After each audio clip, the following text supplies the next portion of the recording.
Okay. Hi, everybody. Good evening, wherever you're joining us from today. Thanks for logging on for this month's Zoom talk. Just a few housekeeping things before we get started. Just want to ask everyone who's logged in, if you could mute yourselves. So mute your microphone for just the duration of the talk, just so we don't have any chatter while Katharine's discussing the work. If you do have questions, you can go ahead and throw them into the chat function. We will view all of those, and we'll do our best to answer anything that comes up during the discussion. Yeah, so thank you for that.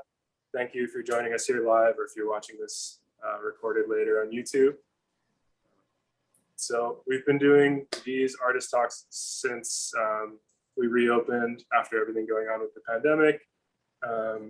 And it's been a really great thing for the shop for us to be able not only to continue showing artists, but to have this other kind of avenue for them to come on and discuss their work and their own practice a little more in depth. So this month, we're super excited to be sharing Katharine Kollman. Katharine's been coming into the shop for a long time. We've been kind of trying to figure out if we would be able to show her for a while now. So we're excited that we finally got an opportunity for dates to work out for everybody. So without any further ado, I'm going to kick it over to Katharine and let her discuss her work that she's showing this month at Treehouse, Silver Glory. Thank you, Katharine. Thanks, Drew. Hi, everybody. Thank you so much for logging in to see me talk about this show. Thank you so much, Drew and Bobby at Treehouse, for helping me make this show happen and for being so supportive the years that I've been coming in and badgering them with questions about why everything I do gets messed up, you know. And then the biggest of all thank yous goes out to Ryan Shahanovic, because he basically taught me how to print everything for this show. He taught me how to mat. About 2/3 of this show is are their prints that I made in the darkroom. And yeah, I couldn't have done any of that without Ryan. He's supposed to be logged in here somewhere, but you know, I can't really tell. But Ryan, thank you so much. I really appreciate you. All right. So just to start out, I'm not sure how many people have had the chance to read the artist statement that I have put together. It is right up back here at the actual physical show, and then it's on the Treehouse website as well with a little bio about it. So I'm just going to read that for anybody who hasn't had the chance to do that yet. The title of this project that I put together this season is called Silver Glory. In the jewelry industry, silver glory is a chemical process by which we protect polished silver from tarnishing. It is a means of preventing a fine material from deteriorating. Black and white film photography relies on photosensitive silver halides to exist as a medium. And this notion of protecting an element essential to a craft that I love stirred something within me, and the term began to extend beyond workplace vernacular. Silver glory became synonymous with preserving the beauty of black and white film. And as most of my subject matter relates to the ocean, this idea of preservation extended itself to encompass sustainability in the environment, to preserve and protect the precious life remaining in a world that has been deeply transfigured by our presence. Our anthropocentric tendencies as humans suggest that we are more inclined to pay attention to that which we identify with. My hope is that by offering congruencies between us humans and these quiet ocean inhabitants, we might find some motivation within ourselves to give more of our attention to our environment and the influence we exert upon it. This installation serves as a reminder that when we remove ourselves from the artifice of this modern age and align with the natural world, we become part of that intrinsic beauty. So this project has been maybe a year and a half or so in the making. What sort of happened is I started shooting a lot more in the water, and I was fueled mostly by the people that I was diving with. I spent a lot of time doing free diving, training line diving with all these really wonderful divers, and I was taking a lot of photos of them. And once I had started doing that, I started doing a little more wildlife shooting, I guess. I mean, it's kind of hard to intentionally go out and shoot wildlife because you never really know where it's going to be or like when it might come out. And so all of these things that I get to take photos of are just really wonderful kind of coincidences. And I'm really grateful to like have some photos of these creatures, these like random chance occurrences. And so I have all these photos of people and all these photos of ocean animals that were just accumulating like in my portfolio. And when I started to look at everything as a whole, I started to find this kind of interesting trend of similarities between the bodies of my friends diving and the bodies of these ocean creatures. And so I'm going to pull up some of these photos, hopefully without the help of Drew, to show you guys kind of what I'm talking about.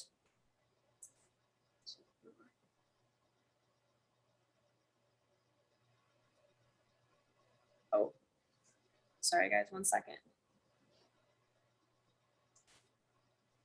Okay. All right. So the great thing about this project too is that, I mean, some of these photos were taken, you know, months apart, and it took months of collecting all of them for me to like realize that these patterns were there. And so this is a photo of one of my friends from a depth training camp actually last summer.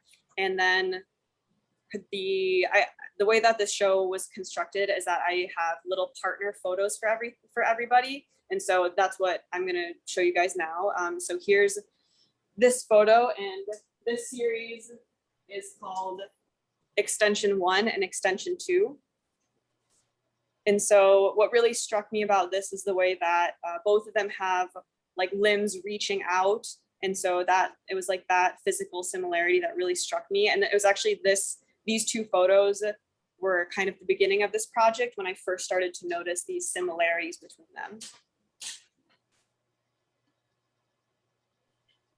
And then the next series is Passages 1 and 2. And it was kind of the same thing where, you know, there were these similarities in environment and the bodies of these people that I was shooting with. This is my friend Danielle. She's a really wonderful diver. And this is a photo of an eagle ray. And again, it was like very random encounters. Like, you know, none of this stuff can be planned. And so it's always a huge pleasure when something like this works out so wonderfully. And then this is another photo from one of the training depth camps that we've done. And here is a photo of some dolphins that were taken months later. And this is one of my favorite pairs, I think, from the series. Drew, you think so too? Yeah, I think because when I am in the water with friends and when we are spending time together outside of technology, especially these days, diving, doing things that we love, it really represents a time of play for us. And so the fact that I had this photo of like all these people who were out training, doing something that they love, and I was able to find this similarity to dolphins like at play on another really wonderful encounter with them some morning like over West Side, and again taken months apart, and they just happened to like look so good next to each other, and I was so pleased when that turned out. And yeah, this one, this pair I called Jeux d'enfants. In French it's just like children's games, so that's Jeux d'enfants 1 and 2. All right, and then the next pair that I have is two friends diving, and they're blowing bubble rings. It's like more playtime kind of. And their mate is this pair of eagle rays that we came upon one day on North Shore. And it was pretty cool because they hung around for a little while. And so these are called Counterpart 1 and Counterpart 2.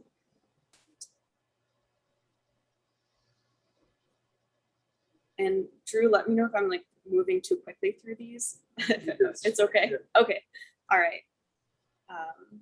Okay. And then this one and its partner are called Trailing Behind. This was from a really murky day diving with a friend visiting from off island, but we ended up seeing some really wonderful things that day. And so his partner is this one. And this is maybe one of like the more abstract pairings that I put together. But the trailing behind sort of congruency that I was seeing is in this photo, you can kind of see near his hand, there's this like trail of sand from where he like picked up a little fistful and was like getting situated in the sand right under him. And I really liked the idea of this sand kind of trailing behind him. And then in this turtle photo, there are these little like cleaner fish trailing behind this turtle. And so, you know, that similarity in these little like things moving behind them is what kind of struck me and made me put these two together as mates. All right. And then I believe these are the last two of my series.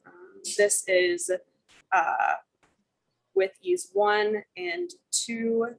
These are, this is probably my second favorite pair in the series. This is a photo of my friend Morgan. We were diving in one of our favorite spots, and it was a really like shockingly beautiful day, and we were so excited to be there. And this spot is sort of like a big amphitheater when you're down underneath. You know, it goes down to like 18, 20 meters or so, and the way that the rocks are structured, everything is so big and it reverberates around us. And Morgan is one of my really close dive friends, and we always talk about like if we had to be reincarnated as like some kind of ocean creature, she would always want to come back as a ray of some kind. And so the way that she was positioned in the water in this photograph compared to this eagle ray just made me think of her and being a ray and like how much she loves the water and everything. And so this felt like a really good way to like end it. And this is actually the photo that I chose, or this photo of Morgan is the one that I chose as the flyer photo, just because it is really a glorious photo in my opinion. Yeah, and so that is the end of the like 6 pairs, the 12 photos that I selected for this show. And there are actually quite a few more of like little mates that I put together with this concept in mind, but these were the 6 that kind of stuck out to me the most. I think the others are maybe a little more abstract and a little too like personal to me to put out to the public and have it make sense. But yeah, and so this is sort of the first layer of the project that came out to me. There is, the way that I sort of think about and am inspired by things in like my creative life, everything sort of runs together. And so it was at first all of these similarities in the photos that I was taking, and then the thing that came to me next, because up until very recently, I was a studio manager for a local jewelry company, and I was introduced to that idea of silver glory. And so in the jewelry world, like that is, it is a little chemical process that we use on all of our silver findings to protect them and keep them from getting tarnished very easily, especially in the climate that we are in. I think like everything's so moist, it gets tarnished really easily. And I really loved the language of like silver glory, like that term. I absolutely hated doing it at work. It was a horrible process. It was so boring, but I really love that language of silver glory. And that's something that's always kind of been at the back of my head. And I've thought about it and kind of the relationship to film. And then I've wanted to spend time printing for so long, well, developing and printing and just getting more familiar with like the entire process of black and white myself. And so once I started developing a little bit more and getting more hands-on with it, I was spending more time reading about things, and you know, silver glory kept like coming back into the back of my head. And finally, when this opportunity to do the show at Treehouse came up, and I decided I wanted to print everything myself, that idea of calling it silver glory came to the back of, or came to my mind as like something that I needed to do for it. And I started printing everything, and I just got so inspired by this process, and it was really intense trying to learn everything in time to do it for this show. A lot of these are like, they're like the only prints that I've ever made of these photographs. And yeah, that was really neat. Hey, Drew, how do I pull this? Or if I just stop sharing that way? Okay. All right. Okay. Okay. Okay. I think I'm maybe ready for some questions. Cool. Yeah, thanks for that. I think, so we're gonna have a little just discussion about the work now. And again, if you guys have any questions that you want put out there to Katharine, just type those out in the chat feature. What I'll start with, since we are at Treehouse and we love talking about kind of like technique and gear, let people know kind of what you shoot with. Yeah, let's start with that. Okay. I do all of my shooting with the Nikonos 5. Obviously, it's all underwater. I don't use any of the other models because they're not rated to the same depth that the Nikonos 5 is. They all, like the 5 is rated to, I think, 40 or 50 meters, and the rest, that's because it has like a more sophisticated O-ring system than all the others. Otherwise, it would be great to shoot on the Nikonos 3 because it's fully mechanical. However, it cannot go as deep, and I hear horror stories about it flooding. And my father taught film photography at a local high school for a very long time, and that was my first introduction into film. And so when I first learned how to develop from him, he kind of influenced the way that I do things. It's like I developed with D76 because my dad develops with D76. I love Ilford HP5 because my father taught with HP5, and so that is what I typically use when I'm like shooting and developing for myself and at home. Awesome. So one thing I'm kind of picking up on, so you're shooting on film, yes, right, with the Nikonos. And if anyone's not familiar with that camera, you have typically 36 exposures on a roll. There's no burst feature you're limited in your number of frames. And then you're also free diving, right? You're diving without a tank. So I guess my question is, why are you making things so hard on yourself? Yeah, okay, yes. So I think the reason that it kind of just ties into why I started shooting in the first place, because I got into film more so after moving to Hawaii. I've been shooting a lot of it only in like recent years, and I actually wasn't shooting very much of it while I still lived at home and like could have fully taken advantage of my father being around. But it was mostly when I started free diving and like learning how to dive and meeting all these amazing people that I felt creatively driven in a way that I hadn't before. And so it only made sense to like take photographs while I was free diving. And then it was just the element of film that made it feel like as magical as diving was. And I feel so cheesy using the word magical, but it's a really wonderful process. It all is. And when I first started diving and shooting, I was using a Minolta Weathermatic camera. It was basically like a glorified disposable camera. It has a really basic seal on it, and you're only supposed to take it to like 5 meters or something. And I think I had flooded 6 of them before I finally bought an Nikonos 5. Yeah, it was, that's what makes sense. And so that's the way that I do it. And it can be difficult and very frustrating at times. And I mean, sometimes I'm lucky if I get like a single good roll off of or a single good shot off of an entire roll, which could be like a 4-hour dive session. So yeah, it's just the process. Yeah, I think that part of process is important. I'm wondering how that sort of impacts your relationship with your work. Like when you do find a frame that speaks to you, that you like, that you're happy with, because you're sort of up against all these different variables, right? If it's like shooting with film, needing to have the camera loaded, the exposure settings correct, down on one breath, so working on that composition, and then even just on any given day that you dive, we talked about, you don't know what kind of wildlife is going to be there. Yeah. You can somewhat predict what conditions are like, but things like clarity are always kind of, you never know until you're down there. Yes. Yeah, so just kind of thinking, how often, I guess, do you find yourself with a shot that you're really happy with? Yeah, I mean, I think just like the fact that this is a year and a half of like collection of photos is just kind of a testament to how, I mean, I don't want to say that it's rare that I get a really amazing shot that I love, but it is not every time.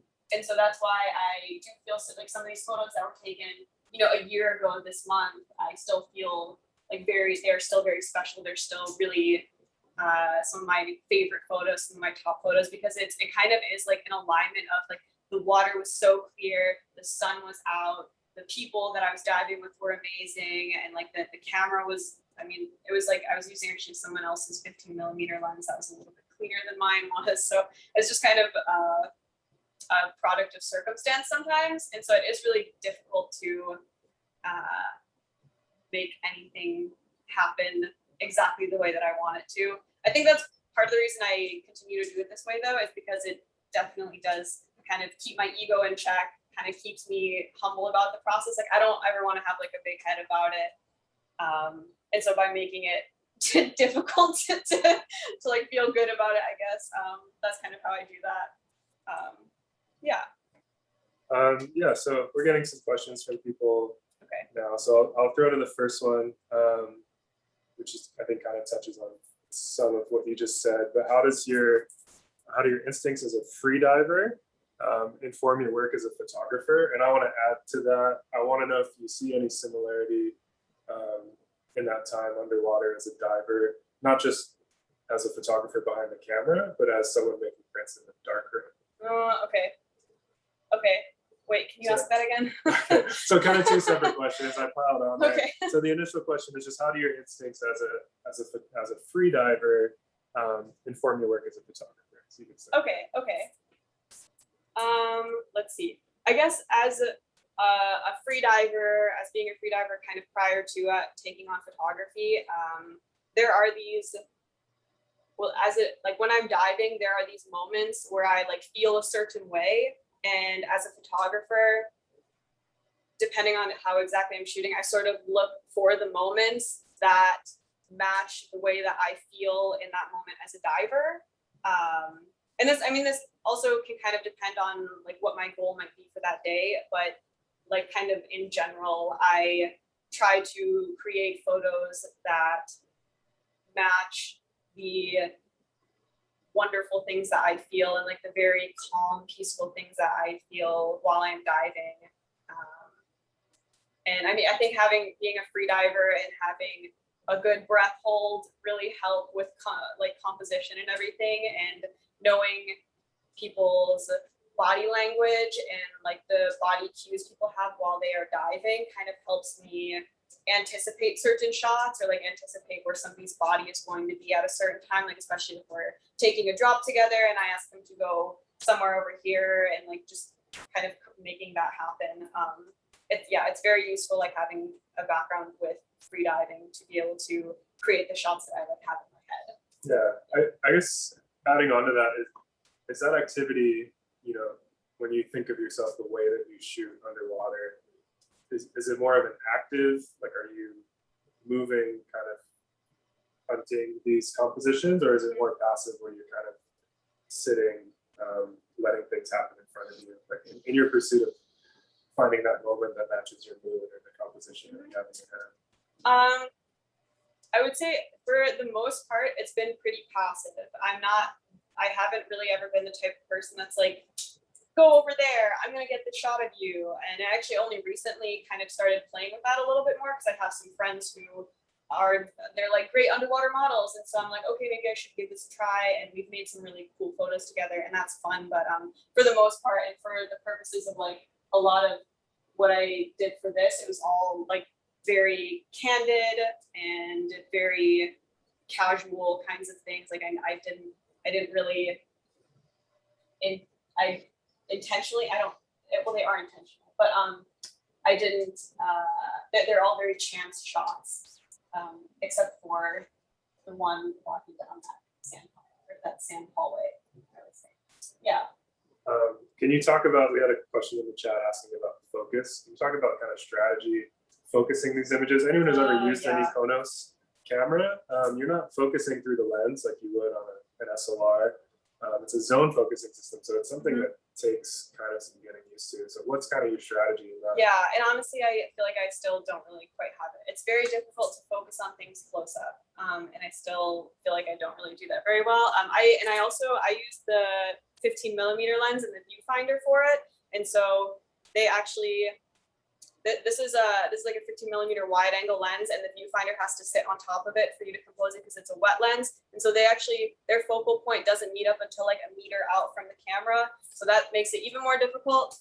However, Obviously a lot of the shots that I'm taking are at a greater distance than like 2 meters from me. And so depending on how the weather is, that kind of determines what like f-stop I'm at for the day. And I try, honestly, I still make the mistake of like not fixing my focus as well pretty frequently, because it's really easy to do when you are holding your breath and like you get a little marked out, like it happens. But usually I will keep it towards, like I keep it at like the infinity range kind of, and then I will just bring it down if I have something that is coming in a little closer. But for me, that's just been the safest option and what I've had best results in. And there are, I do shoot aperture priority sometimes, because especially with free diving and like not having people down there very long, aperture priority helps a lot with it. But it also doesn't really yield everything that I want sometimes. And so another part of this whole process is kind of taking, whenever we get to like new location, like taking a few drops and figuring out like what settings are going to work the same way that I think any digital photographer would like set up their ISO and white balance or whatever before. I don't know how to speak digital before before taking their photographs. I've kind of been trying to do the same thing, like to shoot fully manual, and that helps a lot as well. But just kind of having an idea in mind of where things are going to be that you're shooting, and also you can measure the length of your arm, and so that you know like where your camera is when it's an arm's length away from you, and so like however many feet or meters that is, that helped me a lot too. Yeah, that's helpful. Yes. So that earlier question about the instincts, I was wondering, kind of thinking now, do you shoot out of the water, and how do those kind of instincts or those practices, those techniques that you've developed as a free diver, as an underwater photographer, do those translate to the rest of your photographic practice when you're dry? No. I don't approach dry shooting with kind of the same creative energy that I feel in the water. And I do love shooting dry land as well. I take a lot of pleasure in doing that, but it doesn't have the same intention at all as when I'm in the water. And more so on land, it's more kind of documentation, like for fun. I don't have the same, there's no purpose really behind it, like there is in the water. And it's actually kind of funny.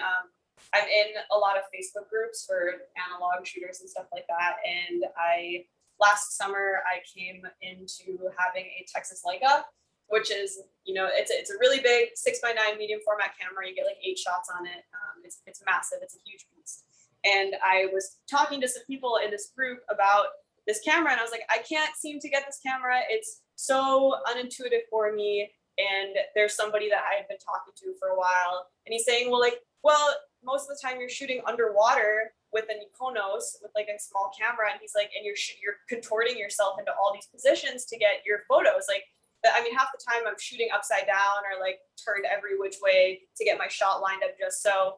And so that actually made a lot of sense to me, that dry shooting is so counterintuitive to the way that I shoot in the water, because I can't put myself every which way to try and get the angle just so that I want. Yeah. And like you have to deal with gravity. Yeah, So it is just like the physical handling that you have to do with your camera on dry land. It feels so silly saying it, but I still have to like get used to it, and I have to learn more about what kind of shooter I am on dry land. Yeah. So kind of off that idea of having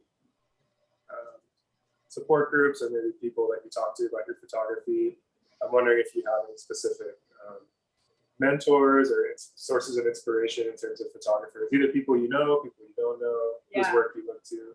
Yes. Well, obviously Wayne Levin has been a huge inspiration for me. I think that I remember, I think it was probably still when I was like, I don't even think I had bought my first Weathermatic yet, but I was looking through maybe photos on the internet, and I came across one of his like iconic photos of the Ukule Bay Ball. And it was just like one of those, oh my gosh moments, where it was like that photo. And then there's some of these other photos he has of people doing like open water swimming that they're just so beautiful. Like they're so amazing.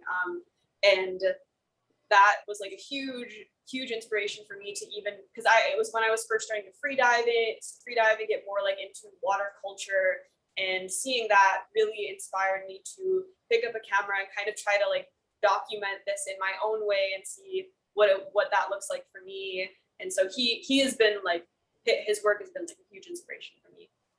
And then love-hate relationship with social media, but I have met so many like awesome Mykonos users from Instagram. And so just being able to connect with people on Instagram that are like all over the world shooting really amazing things, that's really inspiring too. And we all get to kind of troubleshoot with each other and like encourage each other.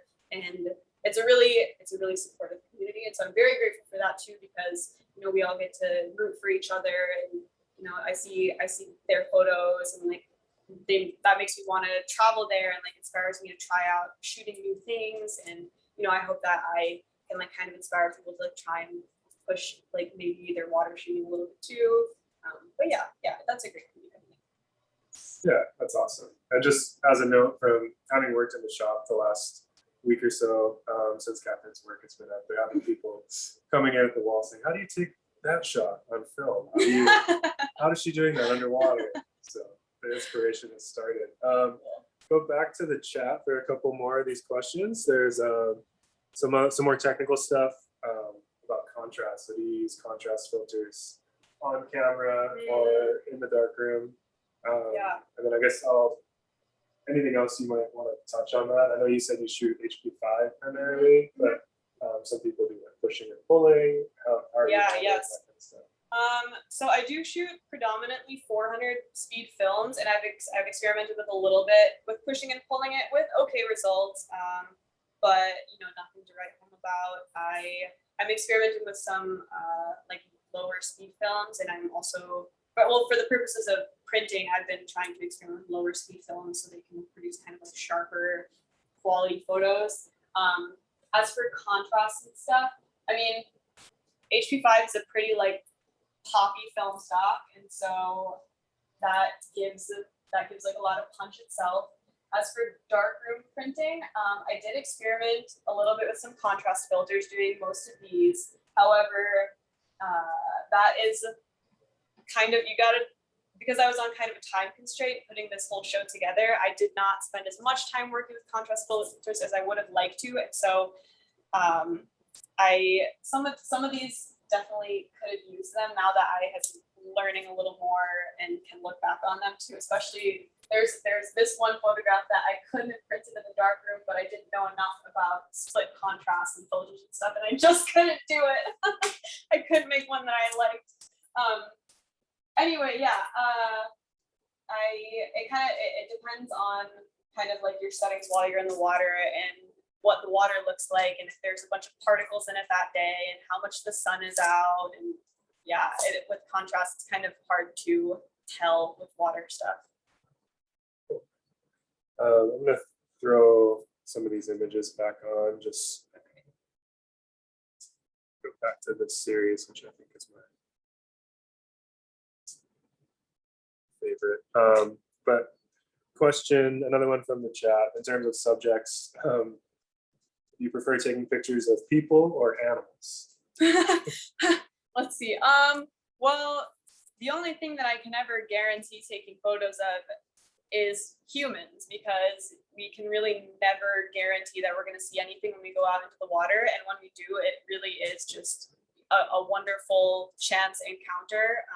There are certain places that you can go on the island of Oahu, and you can be pretty certain that you're going to run into a pod of dolphins. However, it's really disappointing to see how that has been taken advantage of by the tourist industry. And so I really don't like doing that anymore. And I don't like bringing my camera with me to go to those spots anymore.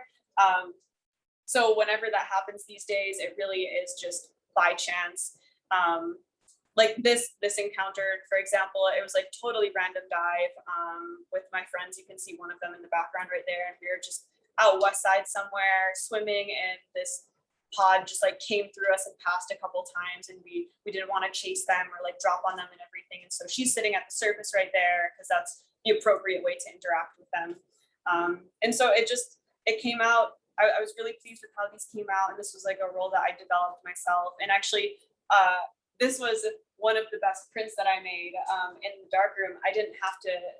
I did like one test strip for it and then printed it, and it was just like perfect. And so that's how it came out, like without any adjustment. So I was very pleased with the exposure on this one.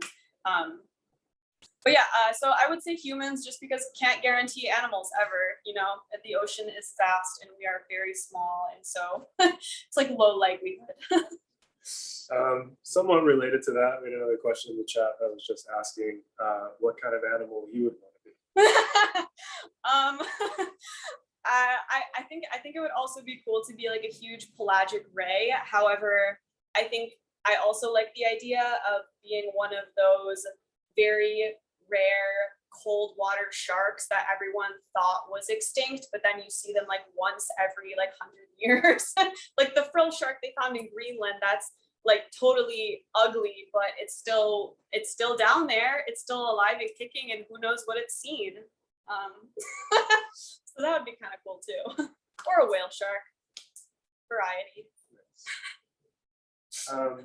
So you said that this is kind of like maybe a beginning for this project, or just one sort of segment of this project in your head. I'm wondering how you see it developing, and sort of other ways for it to manifest itself. Like, is it further exhibition? Is it a book?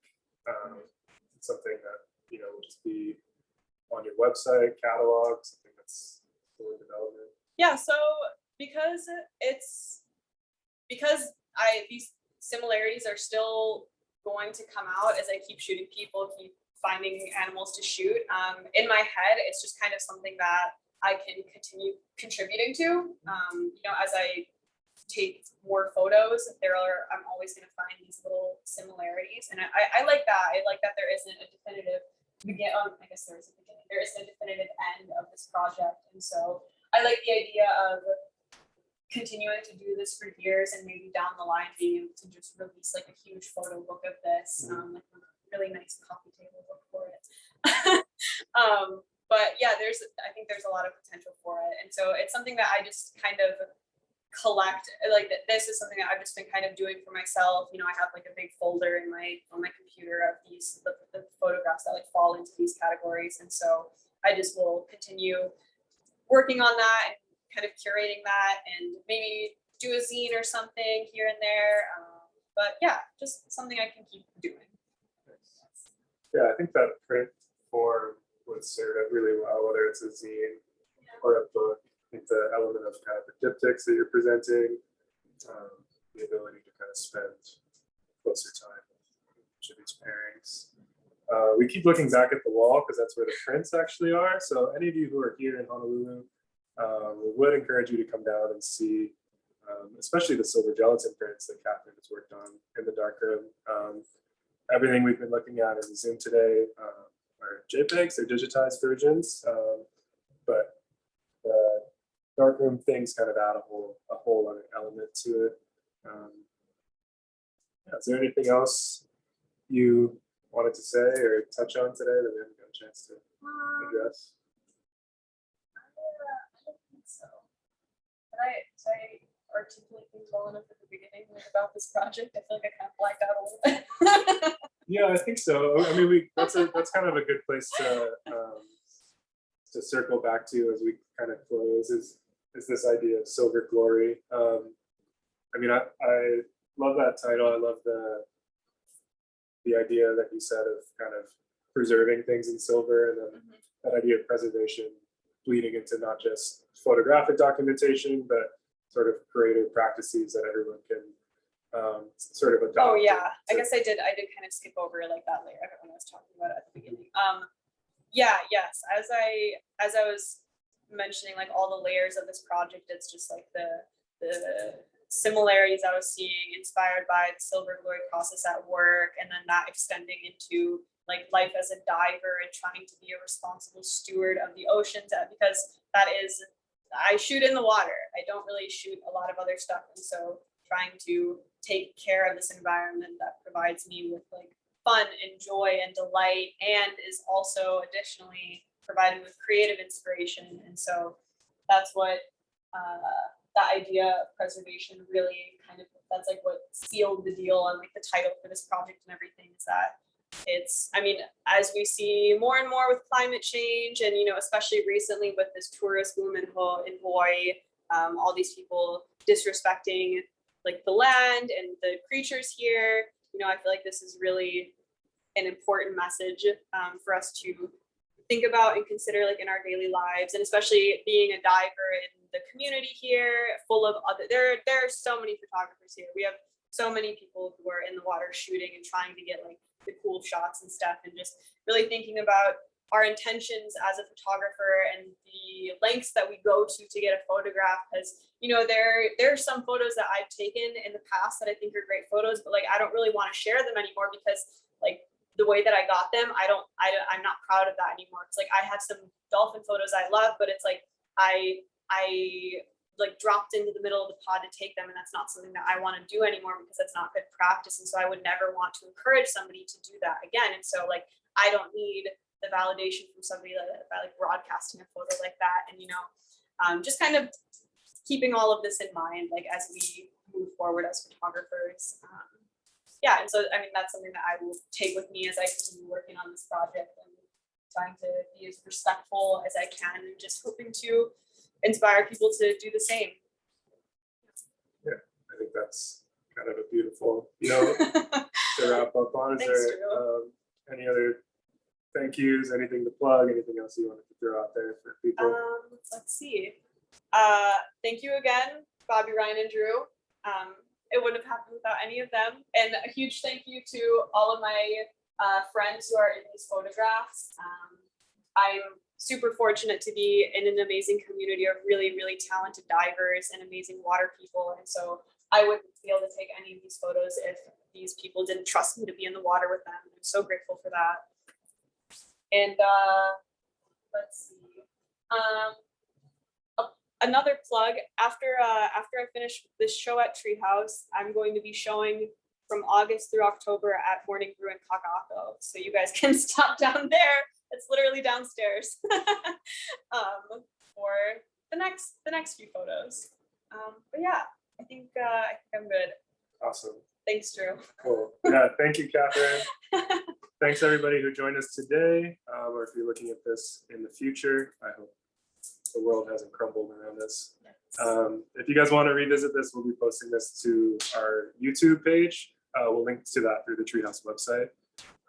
So yeah, thanks to Catherine and everyone again. Aloha. See you guys next month.